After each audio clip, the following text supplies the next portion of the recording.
Hello chess fans, in this video I'm going to show you two very nice tricks to show you how to play for a win with black against the move 1e4. And as you can see, I have flipped the board, we are looking from the black side, and I will learn you how to play the Scandinavian opening. It's after the move d5 that black opens up the center, challenges the pawn on e4, immediately opening up the center to be able to bring his pieces as quickly as possible into play. That is what the Scandinavian opening is all about. And there are a lot of examples that it can quickly go wrong for white as well. As promised, two nice little tricks I'm going to show you. You have seen the Scandinavian opening before on this channel. And I've also created a course for Chessable on this particular opening, an entire repertoire covering all the critical moves for both sides in this opening. And I will give you some little insights of how that repertoire looks like. And well, of course, you would like to see how things can quickly go wrong for white. Well, the main move, of course, is to take on d5 with a pawn. And we bring out our queen immediately. Of course, there are some drawbacks bringing out the queen very quickly. The queen can come under an attack, but it also does offer black new opportunities. And you will learn about that, how to take advantage of it. The main move for white is knight c3, attacking the queen. And I like to bring out my queen to a5. I have the feeling that the queen is absolutely safe there. And next, well, we have ideas to develop our minor pieces as quickly as possible. White plays the move d4, and here we go for the move knight f6. This is a good start. We bring out our knight, and I like to start with this move as it has some additional options starting with this move. Now white has a number of ways to play here. You can develop the knight to f3. You can put a bishop on d2. One of the other main moves here is to put a bishop on c4, which is a very nice and active square, as the bishop is eyeing the pawn on f7. There are no immediate threats, obviously, but you got to take into account that the pawn on f7 may be targeted later, for instance, by the knight coming to e5. But this will not happen in this video. We play here the move bishop g4, attacking the queen. Very important idea, as now you see why I like to start with this move knight f6. The knight is supporting the bishop, so we can develop our bishop with gain of time. And here white has to make a very unpleasant choice how to solve this threat. And well, actually there are different ways to respond. For instance, one of the main moves here is to play the move f3.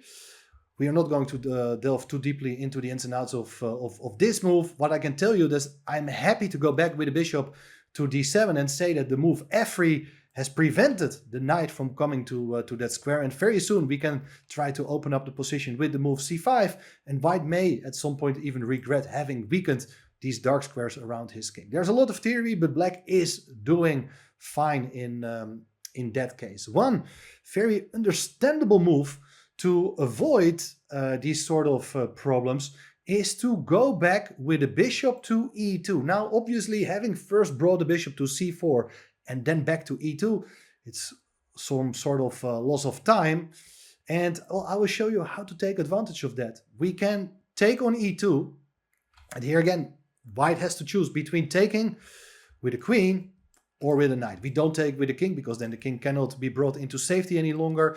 I don't like taking with a knight here because I don't think it's the best square for the knight. And in general, the plan here for black is to go knight c6, to castle queenside and add pressure to the pawn on d4. Maybe even with the move e5, maybe with the move queen b6, we can get the bishop out. There's a lot of play here for black. So normally white would recapture here with the queen instead. And now we continue in the same way. Knight c6, attacking the pawn on d4. Knight f3 is the most obvious response. And here, castling queenside, bringing the king into safety and activating the rook by attacking the pawn on d4 one more time. And now, this is where it's going to start. Now, the most logical move here for white is to bring out the bishop to e3, defending the pawn. The pawn looks like absolutely safe, but as you can see, white's bishop on e3 is not doing much else. Now, what I like to do here as black is open up the center here. Liberating move e5, breaking free. And this is excellent idea. Now, you do attack the pawn one more time. And well, what is white going to do? White obviously is going to take on e5. And here I can see you're thinking, now you would like to take back, right, on e5 as the pawn is covered twice by both the queen and the knight. Looks pretty safe. But no, I have another idea in mind. And here the trick comes, as rather than taking back on e5, the main move here, which is absolutely crushing, it's the surprising move, bishop a3. And white's position is falling apart. It's a beautiful idea to attack the pawn on b2. And you see, of course, that the knight on c3, it is in trouble. If you do take the bishop, it is queen takes c3 with a check. If the king moves or you block with a piece on d2, the queen can take the rook on a1. Here white is winning, white is losing instantly. Black is winning on the spot. And so there are a lot of problems. In fact, there's not much you can do. If you, for instance, castle, I'm just going to take the pawn and I hit the rook, I hit a knight. And if you take, let's say if you play rook b1, I'll take the knight. If you take on f6, I'll take with the bishop. And this was seen in a Grandmaster game, Fokidov against Lashnitska in Moscow 2019. Black has won a pawn, can bring the other rook into the game. Looks awesome for black, right?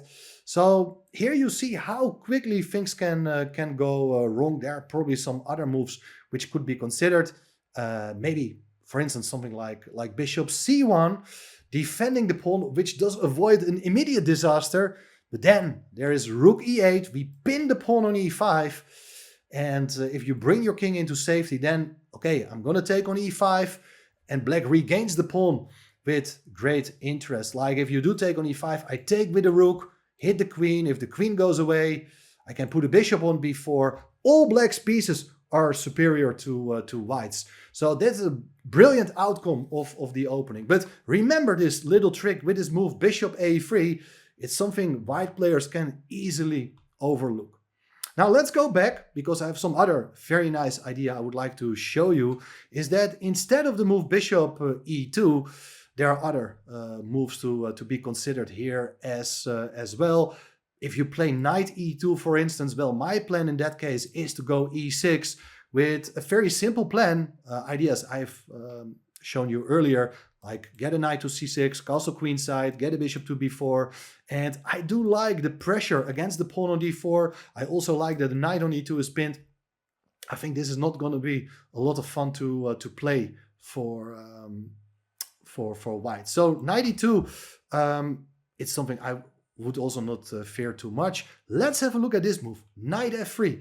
Looks like a logical move to develop the knight, but now you're no longer able to unpin with the move f3. In that case, we follow the same strategy. By playing the move knight c6, we are preparing to castle very, very quickly again.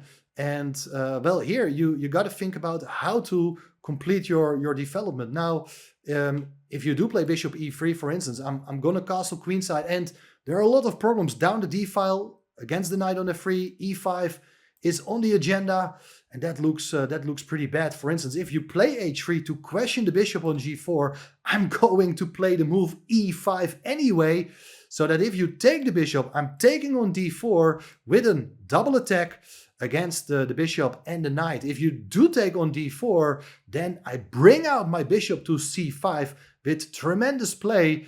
Black is going to regain the material. Let's say if you move the knight, I take the rook on d1, that is just game over.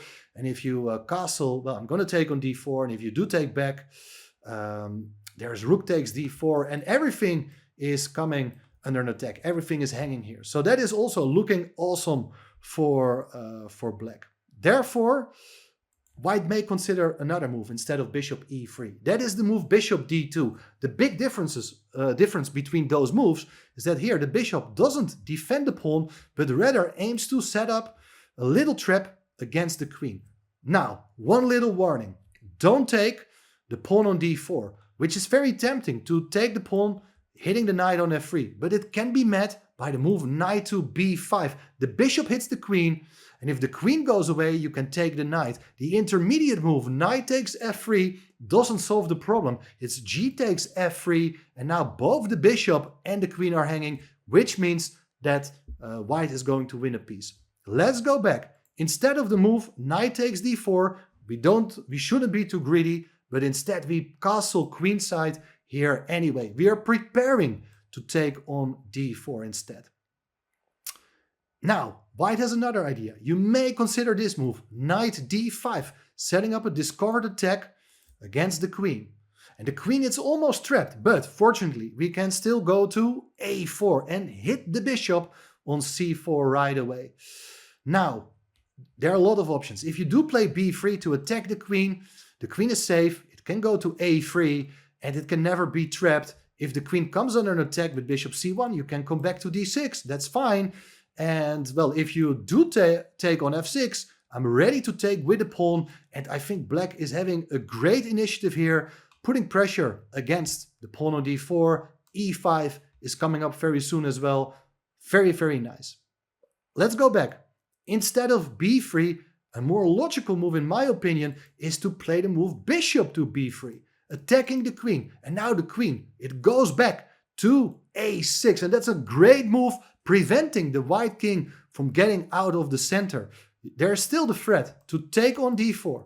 After knight takes f6, this time rather than taking with the g pawn, I'd like to recommend this move, e takes f6. We are capturing away from the center so that very soon we can get a rook to the e file to hit the exposed king there. For instance, if you play move d5 to attack the knight on c6, we bring all the pieces to the party. Bishop c5 is a great strike. You cannot take on c6 because there's rook h2 e8, and white will have to give up a lot of material. If you do block the check with your bishop, the queen is going to be hanging. That doesn't help at all.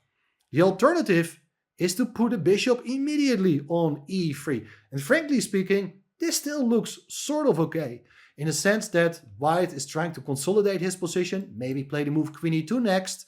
Pawn on d4 is well defended, and therefore we have to act very, very fast. Knight takes d4 is the killer blow, and white's position is falling apart. Beautiful tactics here. You cannot take with the queen because the rook defends the knight. You cannot take with the knight because it's pinned still. And if you do take with the bishop, there is this move, bishop to b4 check. And the king cannot go anywhere. You cannot move the bishop because then the queen will be taken. Only move is the move c3. But now we bring in another piece, rook h2 e8 with check. Again, the bishop cannot block as the bishop is pinned. So the only move here is king to d2. And again, it looks like white is holding on here. Everything is protected, but so many pieces are pinned. The c-pawn is pinned, the knight is pinned, the bishop is pinned. And therefore, with the move, rook takes d4, it's just game over. The rook cannot be taken because then the king will be in check. The king cannot go away because then you take the queen. And if you do take with a knight on d4, it's just bishop takes d1, and black will be up a lot of material, and there shouldn't be too many difficulties to convert this material advantage. I thought this was one of my favorite lines of my chessable repertoire. And if you're curious to learn more, there are two things to learn more about the Scandinavian. It's either to subscribe to the channel. I will definitely post more videos very, very soon. But also, my Chessable course is on sale till Sunday, so you better hurry up if you would like to get my 24 hours video course, plus also annotations. You can actually choose if you want the written annotations or with a video included as well. It's now at a very special discount available. So check out the link in the description. Make a good move, give yourself a little present, and then hopefully you will enjoy this line with the black pieces. Thanks for watching, and I will see you very soon again. Bye bye.